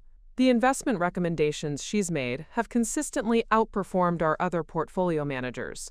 We've been hoping to expand her role with our organization. I watched Dr. Hartwell realize that his preliminary assessment of my mental state had been based on completely inaccurate information. The woman he'd been told was experiencing grandiose delusions about her financial capabilities was actually being courted for leadership positions by institutions that managed hundreds of millions of dollars in assets. But the most devastating moment came when Judge Morrison approached our group and casually mentioned a recent legal proceeding where my financial analysis had been crucial to exposing fraudulent business practices. Catherine's testimony in the Brookfield case was masterful, Judge Morrison told the assembled group. Her ability to analyze complex financial documents and identify patterns of deception was better than most expert witnesses I've seen in my courtroom. The defense attorneys couldn't challenge any of her conclusions because her research was so thorough and her reasoning was so sound. Dr. Hartwell's face had gone completely pale. He was standing in a group of influential professionals who were describing my financial expertise in terms that were the complete opposite of everything the Rivera family had told him about my mental state and capabilities. The final blow came when Mason Sterling arrived as one of the later guests and immediately approached our conversation. As my financial advisor, he had detailed knowledge of my investment performance and business relationships that would make any claim of financial incompetency laughably absurd. "Catherine, I hope you don't mind me mentioning this in front of your friends," Mason said with a smile that suggested he knew exactly what kind of conversation was taking place. "But I wanted to thank you again for the referral to the Peterson family. Your recommendation led to one of the most successful investment partnerships our firm has ever developed." Dr. Hartwell excused himself from the conversation with obvious discomfort, but the damage to his evaluation process was complete and irreversible. Instead of documenting evidence of mental instability, he'd spent the morning listening to prominent business leaders, a sitting judge, and a state senator's wife describe my financial competence in terms that would make his preliminary assessment appear professionally incompetent. More importantly, his presence at the family gathering had been noticed by guests whose legal and medical knowledge made them immediately suspicious of his role. Judge Morrison, in particular, had experience with competency evaluations and understood exactly what Dr. Hartwell's presence and behavior suggested about the Rivera family's intentions. As we moved toward the formal gift exchange, I realized that the Rivera family's conspiracy had already begun to unravel in the most public way possible. Their carefully planned psychological evaluation had backfired spectacularly, exposing their deception to exactly the kind of influential witnesses whose knowledge of the situation would ensure that their reputation for integrity would never recover. But the real humiliation was still to come. The Christmas gift that I was about to present would demonstrate capabilities that would make their assumptions about my resources and sophistication appear not just wrong, but ridiculously naive. Dr. Hartwell's failed evaluation had been the appetizer. The main course of their destruction was about to be served, and they had no idea that their Christmas morning was about to become the most educational and devastating experience of their privileged lives. The formal gift exchange began at precisely 11:30, with all 43 guests arranged in the grand living room according to Evelyn's carefully orchestrated seating plan. The massive Christmas tree dominated one corner of the room, surrounded by presents wrapped in expensive papers and elaborate ribbons that reflected each family's social status and attention to detail. As tradition dictated, Evelyn served as master of ceremonies, announcing each gift presentation with the kind of theatrical flair that had made her the undisputed queen of Millbrook Heights society for decades. The early exchanges followed predictable patterns: designer handbags for the twins, vintage wine collections for business associates, and art pieces for families whose cultural sophistication needed to be acknowledged publicly. I sat quietly beside Jonathan, my modest brown paper package resting on my lap like a humble afterthought among the elaborate presentations surrounding us. Several guests had already commented on my gift's simple wrapping, with polite suggestions that I might consider upgrading my presentation style to match the elegance of the Rivera family celebrations. "Catherine always brings such thoughtful little gifts," Penelope had announced earlier while surveying the present arrangements. "She has such a practical approach to gift-giving, very economical." The word economical carried enough condescension to make several guests uncomfortable, but it also served my purposes perfectly. Every dismissive comment was being recorded by the discreet cameras I'd positioned throughout the room, creating a permanent record of their assumptions about my taste and resources. As the gift exchange progressed through its carefully planned sequence, I noticed Dr. Hartwell trying to position himself where he could observe my reactions to the family dynamics. Despite his earlier humiliation during the pre-exchange conversations, he was apparently still attempting to salvage his evaluation by documenting any signs of stress or inappropriate behavior during the formal presentations. But what he was actually witnessing was a masterclass in composure under pressure, while the Rivera family continued their subtle campaign of condescension. I maintained perfect emotional regulation, responded graciously to each slight, and demonstrated exactly the kind of psychological stability that would make any competency evaluation laughably untenable. The moment I'd been waiting for arrived when Evelyn announced that we'd reached the final round of presentations, reserved for what she called gifts of special significance between family members. Jonathan's present to me was a beautiful pearl necklace that he'd selected with obvious care and considerable expense. I responded with genuine appreciation, knowing that his gesture came from love rather than the calculated social positioning that motivated his family's gift choices. Then Evelyn turned to me with the kind of gracious smile that barely concealed her anticipation of my inevitable humiliation. "And now, Catherine dear, I believe you have something for Jonathan?" "Actually," I said, rising from my seat with the brown paper package in my hands, "I have gifts for everyone today. But I think Jonathan's present will be particularly meaningful." The word "everyone" caused a slight ripple of surprise through the assembled guests. It was unusual for someone to bring gifts for an entire holiday gathering, especially someone whose previous contributions had been characterized as modest and practical. I approached Jonathan with deliberate ceremony, presenting the humble package with the kind of reverence usually reserved for precious family heirlooms. Darling, this represents everything I want you to understand about who I really am and what our future together can become. Jonathan accepted the package with obvious curiosity, while the Rivera family watched with barely concealed amusement.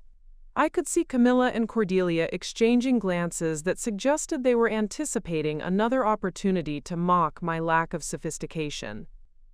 "Go ahead and open it," I encouraged, stepping back to ensure that every camera angle would capture the moment of revelation. Jonathan carefully removed the brown paper wrapping, revealing the original Patek Philippe presentation case beneath. The leather box was elegant but understated, giving no immediate indication of the treasure it contained. Several guests leaned forward with polite interest, but I could tell that no one was expecting anything extraordinary. When Jonathan opened the case, the silence that followed was absolutely profound. The vintage Patek Philippe rested against black velvet like a piece of mechanical art, its complications and craftsmanship immediately recognizable to anyone with knowledge of serious timepieces. The watch wasn't just expensive, it was legendary, the kind of piece that collectors spent decades trying to acquire. "Catherine," Jonathan whispered, his voice barely audible in the stunned quiet of the room. This is incredible. Where did you? But before he could finish his questions, I was already reaching into my purse to retrieve the documentation that would explain everything. "The watch belonged to industrialist Hamilton Thornfield," I announced to the assembled guests, my voice carrying clearly through the silent room. "It was manufactured in 1963 and is one of only 12 examples of this particular complication ever produced by Patek Philippe." I handed Jonathan the authentication documents and provenance records, watching his expression change from amazement to complete bewilderment as he processed the technical specifications and historical significance of what he was holding. "The auction price was $247,000, I continued, enjoying the way my words seemed to hit the Rivera family like physical blows. "But considering its rarity and condition, most collectors would value it significantly higher." The number hung in the air like an explosion. I watched Evelyn's face drain of color as she realized that the cheap gift she'd been anticipating was actually worth more than most people's homes. Penelope's mouth had fallen open in a way that was completely inconsistent with her usual composed demeanor. The twins looked like they'd been struck by lightning. But the real devastation was yet to come. "Of course," I continued, with the kind of casual tone someone might use to discuss weekend plans, "this is just one piece from my personal collection. I thought Jonathan might appreciate having something that represents the kind of sophisticated taste that comes from understanding true craftsmanship." Senator Davidson was the first guest to break the silence. "Catherine, that's an extraordinary piece. I had no idea you were involved in serious collecting. The Thornfield provenance makes it museum quality." His comment triggered a wave of recognition among the other guests as they began to understand what they were witnessing. This wasn't just an expensive gift. It was a demonstration of knowledge, taste, and resources that completely contradicted everything the Rivera family had suggested about my background and capabilities. Judge Morrison leaned forward to examine the watch more closely. "I remember the Thornfield estate auction. Most of those pieces went to major collectors and institutions. You must have some impressive connections in the horological community." "Actually," I replied with a smile that I'd been saving for 15 years, "this purchase was handled through my relationship with Premier Acquisitions, the same firm that manages purchases for several major museums. They've been handling my collecting activities for the past decade." The revelation that I had decade-long relationships with premier auction houses and collecting institutions hit the Rivera family like a series of hammer blows. Everything they'd assumed about my sophistication, my resources, and my understanding of luxury goods was crumbling in real time. But I wasn't finished. "Jonathan, there's more documentation in the case," I said, encouraging him to examine the complete contents of the presentation box. As he lifted the watch from its velvet housing, he discovered the comprehensive portfolio I'd prepared: property deeds showing my ownership of premium real estate investments, partnership agreements documenting my stakes in successful businesses, and financial statements that revealed the true scope of my wealth. "Catherine," Jonathan said, his voice filled with wonder and confusion, "these numbers. You own. This says you're worth just over $3 million in liquid assets," I finished for him, watching the Rivera family's expressions shift from shock to horror as they realized the implications. Plus property holdings and business investments that bring the total significantly higher. Dr. Hartwell had gone completely white and was quietly moving toward the exit, apparently recognizing that his presence at this revelation would create professional complications that could destroy his medical practice. The competency evaluation he'd been conducting was now exposed as a conspiracy to defraud someone whose financial acumen exceeded that of most professional investors. Evelyn finally found her voice, though it came out as little more than a croak. "Catherine, we had no idea that your investments were so successful," I suggested helpfully. "Yes, I know you didn't realize. You've spent 15 years assuming that I was too unsophisticated to understand real wealth, too naive to build substantial assets, and too incompetent to manage complex financial decisions." The assembled guests were now watching the Rivera family with expressions ranging from curiosity to outright disapproval. The revelation that they'd been systematically underestimating and dismissing a family member who was actually more financially successful than they were painted them as either remarkably poor judges of character or deliberately cruel relatives. But the final blow was still to come. "The really interesting thing," I continued, pulling out my phone to access the recordings I'd made of their conspiracy planning, "is that I've been documenting your conversations about having me declared mentally incompetent so you could gain control of these assets." The phone's speaker crackled to life with Evelyn's voice discussing competency evaluations and Dr. Hartwell's assessment plans. As the recorded conversation played, I watched their faces transform from shock to panic as they realized that their conspiracy had been exposed to 43 witnesses, including a sitting judge, a state senator, and some of the most influential business leaders in the region. "You see," I said as the recording concluded, "while you were planning to steal my money by claiming I was mentally unstable, I was actually building wealth that exceeds anything your family has ever achieved through your inherited advantages and social connections." The Christmas morning that was supposed to celebrate family tradition and social status had become a public execution of the Rivera family's reputation, credibility, and future prospects in Millbrook Heights society. Their 15-year campaign of cruelty had been repaid with interest that would destroy them completely and permanently. But most importantly, Jonathan was finally seeing his family's true character and understanding that his wife had been protecting him from people who viewed him as nothing more than a source of funding for their failing business ventures. The aftermath of Christmas morning unfolded with the kind of swift, devastating consequences that only come when powerful people witness unforgivable behavior firsthand. Within hours of the gift exchange revelation, the Rivera family's carefully constructed reputation began collapsing like a house of cards in a hurricane. Judge Morrison was the first to take action, discreetly informing the state medical board about Dr. Hartwell's involvement in what appeared to be a conspiracy to file fraudulent competency claims. By New Year's Day, Dr. Hartwell was facing a formal ethics investigation that would ultimately cost him his medical license and destroy his practice permanently. Senator Davidson's response was equally swift and far more public.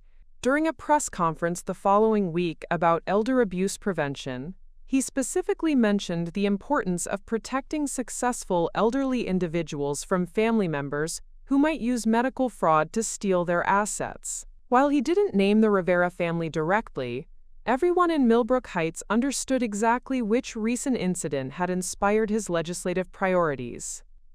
But the most devastating consequences came from the business community itself. Within 48 hours of Christmas morning, Rivera and Associates began receiving cancellation notices from clients who could no longer trust a firm whose leadership had been exposed as willing to commit fraud against their own family members. The Westbrook family withdrew their partnership from the resort development project, taking with them the financing that would have kept the venture viable. Margaret Westbrook's explanation was diplomatically brutal. We simply cannot maintain business relationships with individuals whose judgment and integrity have been called into question by such serious allegations.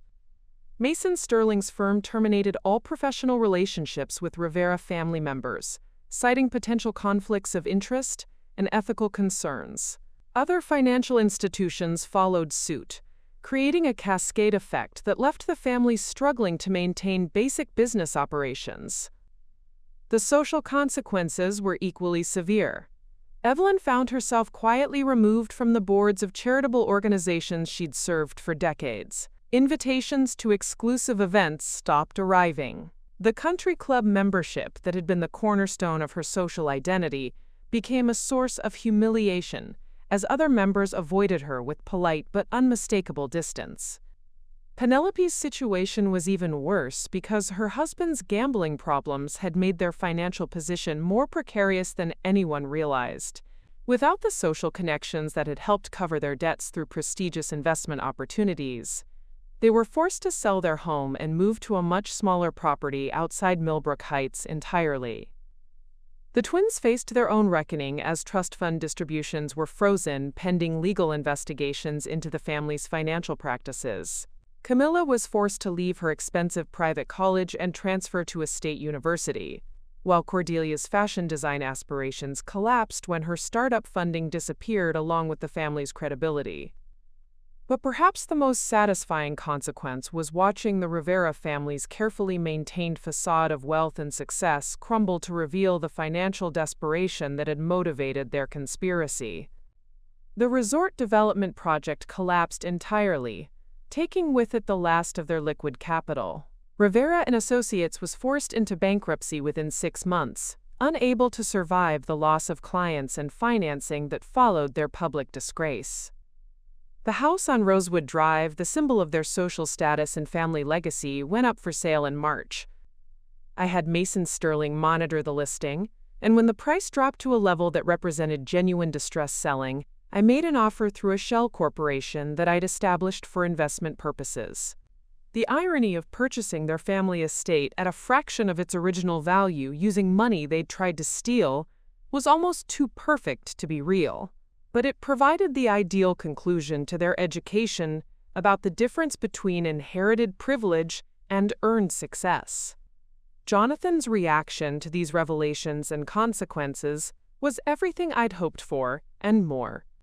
The shock of discovering his family's true character initially left him struggling with guilt and confusion, but our conversations during the weeks following Christmas helped him understand that their manipulation had victimized him as much as me. "I can't believe I let them convince me to doubt your judgment," he said during one of our long discussions about rebuilding our relationship. "You were trying to protect us from their business schemes, and I was so blind to their manipulation that I almost helped them destroy our marriage." His decision to completely sever business ties with Rivera and Associates was difficult but necessary. Jonathan used his architectural credentials and professional reputation to establish an independent practice that focused on sustainable design and community development projects. Without his family's social connections, but with my financial backing and business contacts, his new firm quickly attracted clients who valued innovation over inherited prestige. The legal consequences for the Rivera family extended far beyond professional and social ostracism. The recorded evidence of their conspiracy provided the foundation for criminal charges that resulted in significant fines and community service sentences for Evelyn and Penelope.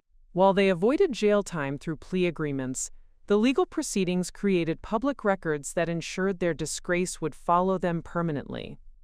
Dr. Hartwell faced more serious consequences, including civil lawsuits from other families who suspected they'd been victims of similar schemes.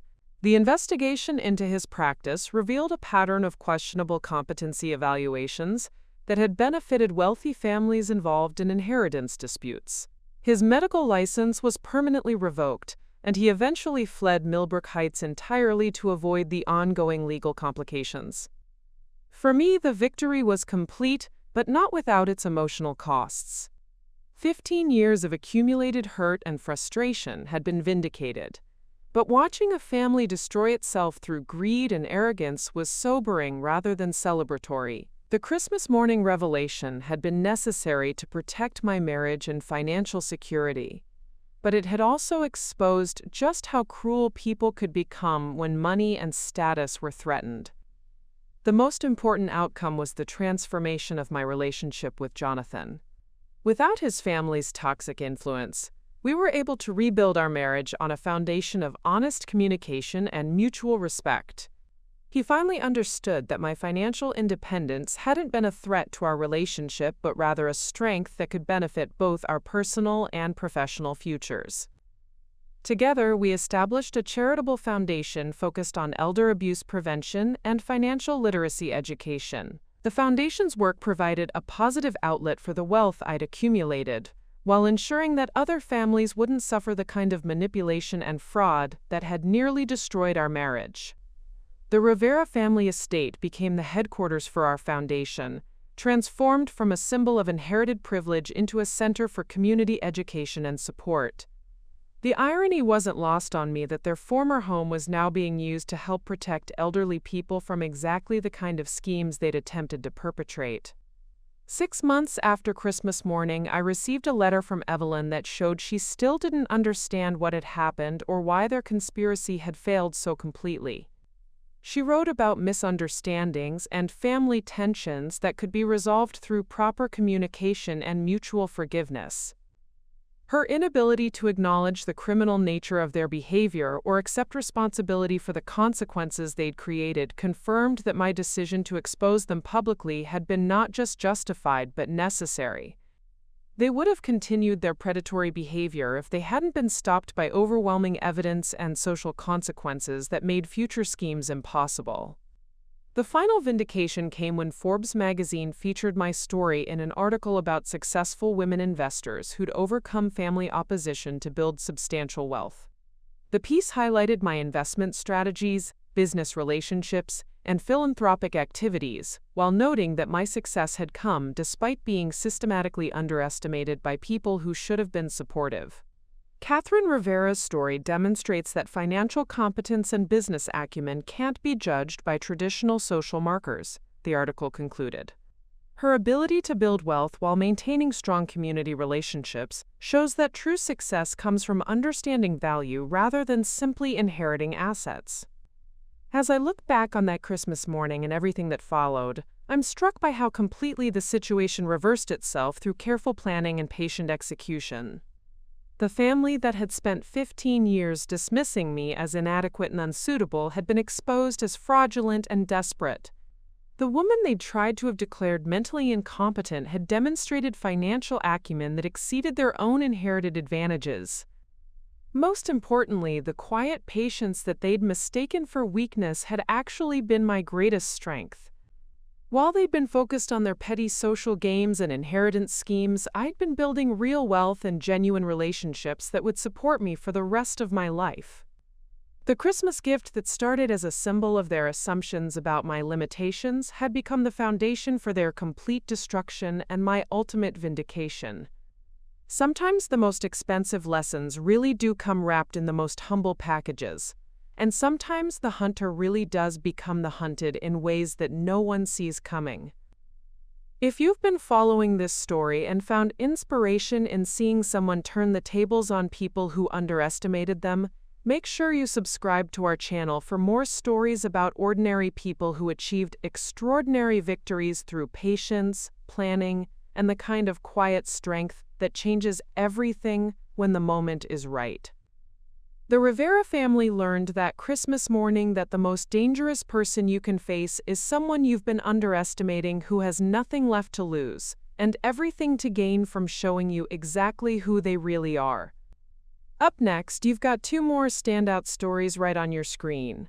If this one hit the mark, you won't want to pass these up. Just click and check them out.